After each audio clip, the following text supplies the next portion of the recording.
இருங்க, தனியா தான் உட்கார்ந்து இருந்தா. விசாரிச்சப்பதான் 3 நாள் ஆச்சுங்கிற மாதிரி சொன்னா. 3 நாளா?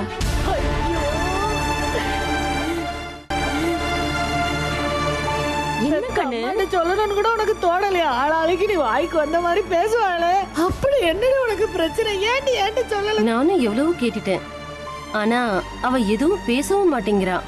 எங்க கிளாஸ்லயே ரொம்ப பிரில்லியண்டான பொண்ணு, ரொம்ப காமா குவைட்டா இருப்பா. எல்லாருக்கும் ஐஸ்வர்யாவை பிடிக்கும். நானே ஐஸ்வர்யாவை தான் எக்ஸாம்பிளா எல்லாருக்குமே சொல்லுவேன். ஏதோ உன் மனசுக்குள்ள சங்கடம் இருக்கும் போல. அது என்னன்னு நீங்க கேளுங்க, பாத்துக்கங்க. நான் வரேன். போயிட்டு வாங்க, மன்னிச்சுக்கிறேங்க, பாத்துக்கிறேன். என்னடி உனக்கு வீட்டுல சொல்றதுல என்னடி பிரச்சனை? ஐயோ, புள்ள ஆல்ரெடி ஏதோ பயந்துருக்கு. உள்ளார கூட்டு போ. இருங்கம்மா. இப்ப எதுக்கு எல்லாரும் அழுகுறீங்க? நல்ல விஷயம் தான் நடந்திருக்கு, அழுகாதேம்மா. ஞானா, என்னப்பா அது? உன்கிட்ட சொன்னாலா? ஏண்டி அறிவு இருக்காடி உனக்கு? பொம்பளை தானே